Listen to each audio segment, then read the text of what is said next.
Bon bah ça promet d'être une journée plutôt cool. Hey les geeks, c'est Mathéo et on se retrouve pour un tout nouveau récap ciné et série, votre dose quotidienne d'actualité à ne pas manquer. Et vous allez voir qu'au programme du jour on a énormément de petites news. Et j'en profite, même si on en reparlera donc en milieu de vidéo, mais ce soir donc dès 22h30 on se retrouve en direct sur cette même chaîne pour suivre ensemble les possibles annonces concernant Disney. Et vu les rumeurs, il y aurait des choses très cool qui seront annoncées. Bref, ne perdons pas plus de temps, petit pouce vers le haut, abonnez-vous et actualisons.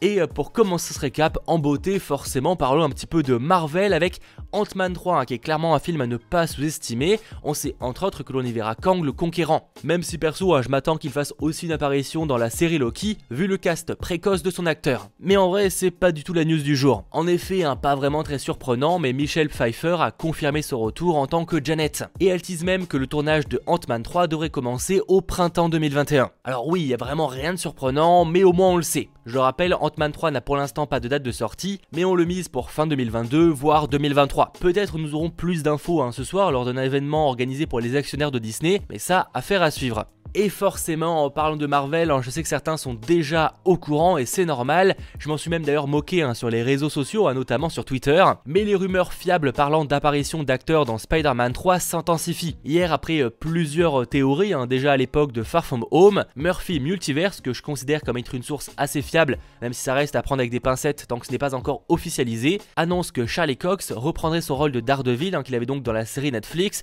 dans Spider-Man 3, et que ce serait même signé depuis très longtemps. Et ouais, ça hype pas mal, même si bon, le fait que Peter Parker ait potentiellement besoin d'un avocat a souvent été évoqué. On parlait aussi de Hulk dans le même cas. Nous verrons réellement quel rôle il aura, autant ce sera même pas celui sous apparence de Daredevil, mais uniquement de Matt Murdock. Mais les fans de la série qui réclamaient énormément qu'on garde cet acteur pour le personnage de Daredevil dans la MCU, bon j'imagine que vous serez ravis. À voir également comment Marvel va entre guillemets l'intégrer. Il pourrait tout à fait décider de reboot le perso en gardant simplement le même acteur. Dans le genre, ils font comme si le perso avait toujours existé dans la MCU, mais juste ils ne feront plus jamais référence aux séries, histoire vraiment de faire ce qu'ils veulent avec le perso, sans tenter à un moment d'être incohérent avec ces derniers. Bref, dans tous les cas, Spider-Man 3 est très intriguant, très inquiétant aussi vu qu'il y a beaucoup de choses qui semblent apparaître, donc vivement de l'officiel, qu'on sache un petit peu à quoi s'attendre.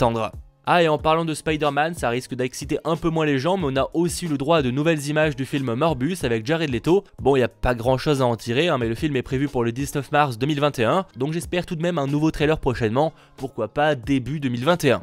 Et à ceux qui espèrent avoir des informations concernant Spider-Man 3 ce soir, donc lors de l'événement organisé par Disney, sur le papier j'aurais tendance à dire ne vous y attendez pas trop. Spider-Man reste géré par Sony et ce serait étonnant d'en parler dans une conférence gérée par Disney. On peut se tromper évidemment, mais ce serait bizarre de vraiment balancer beaucoup d'infos. En revanche, pour faire une petite aparté sur cet événement organisé par Disney, Deadline parle d'annonces de nouveaux projets Marvel, Star Wars, Pixar, etc. Donc ça déjà c'est très excitant. Mais selon le New York Times, ils annonceront carrément une expansion importante du Star Wars Universe. Bon, c'est pas vraiment le nom, mais vous avez compris l'idée. Alors à voir concrètement ce que ça veut dire, mais ce serait pas étonnant qu'on ait des infos concernant de nouveaux films Star Wars et surtout de nouvelles séries. Il y a énormément de rumeurs à ce sujet. Ce serait bien de balancer des infos un peu plus officielles. Et autre aparté, pour en revenir à Spider-Man, pour ceux que ça intéresserait, c'est très rapide, mais un nouveau mode de graphisme est dispo sur Miles Morales PlayStation 5. Oui, je parle du jeu. Il est en effet enfin possible d'avoir un mode qui couple le ray tracing, donc les reflets dans l'eau, etc., avec le 60 fps. Et bordel, il était temps. Le jeu est sorti il y a plusieurs semaines, franchement c'était attendu. Parce que bon, honnêtement, je trouvais ça un peu chiant de choisir. Et pour rester du côté de Marvel, qui n'a pas vraiment grand chose à voir avec Spider-Man, etc., après des centaines de photos de tournage à New York pour la série Hawkeye, voici des premiers visuels de Hailey Steinfeld en Kate Bishop en costume. Alors j'ai pas grand chose à en dire, mais bordel, ça claque. Pour rappel, la série est attendue pour l'instant fin 2021 sur Disney+, mais clairement on pourrait avoir du nouveau très bientôt. Comme potentiellement ce soir, je me répète, mais bon en même temps il y a beaucoup d'annonces qui pourraient tomber. Et d'ailleurs, pour en terminer avec Disney+, il y a deux petites infos qui sont tombées hier. Déjà un remake de Alexander et sa journée épouvantablement terrible et affreuse est en préparation pour Disney+. Ouais, c'est un sacré titre. Le film original est sorti en 2014 avec Steve Carell, donc il est pas si vieux, et il est d'ailleurs disponible sur Disney+, pour ceux que ça intéresse. C'est sur un garçon qui pense vivre la pire journée de sa vie et qui va découvrir que c'est le cas de toute sa famille. Ce remake va apparemment suivre plusieurs générations d'une même famille. Et autre info Disney+, apparemment le studio négocie avec Daisy Ridley, qu'on a notamment vu dans les films Star Wars, mais aussi prochainement dans Chaos Walking, pour jouer dans le futur film Young Woman and the Sea. C'est basé sur un roman qui raconte le voyage audacieux de la première femme à avoir traversé la Manche à la nage. Voilà, la partie news Disney c'est terminée, elle était assez colossale aujourd'hui. Parlons d'autres choses, notamment de Netflix. Alors, ce sera très rapide, mais je peux vous dire que la série animée Oops, qui est assez trash, a été arrêtée après une seule saison. Et je peux aussi vous dire que la saison 2 de Top Boy est en cours de production. Côté DC Comics cette fois, donc vraiment rien à voir. Déjà, je vais répondre à une de vos questions, en tout cas je le suppose, concernant Wonder Woman 1984. Oui, il faudra rester jusqu'à la fin. En effet, Patty Jenkins, donc la réalisatrice, a confirmé qu'il y aurait bel et bien au moins une scène post-crédit dans le film. En revanche, la presse, en tout cas celle américaine qui a eu l'occasion de voir le film, ne l'a pas vu, histoire notamment d'éviter possiblement les spoils et les fuites.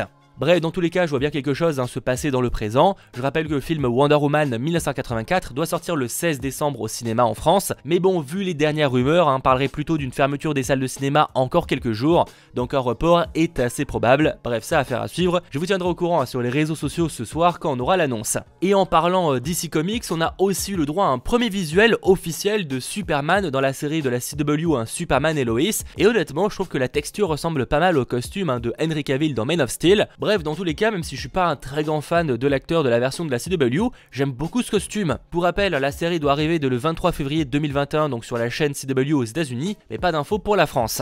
Et d'ailleurs, côté série, beaucoup plus en vrac, je peux vous dire que NBC développe une nouvelle série sur Zorro, où cette fois le justicier masqué sera incarné par une femme, et que l'histoire suivra Z, une descendante de la lignée guerrière qui fera de grands efforts pour protéger les sans-défense de sa communauté. Autre style, la sitcom iCarly, qui a quand même eu le droit à 5 saisons sorties entre 2007 et 2012, sera de retour prochainement sur Paramount+, qui pour rappel sera le futur nom de CBS All Access pour son arrivée hors US. Pas trop de détails, mais on sait que le casting originel reviendra en partie.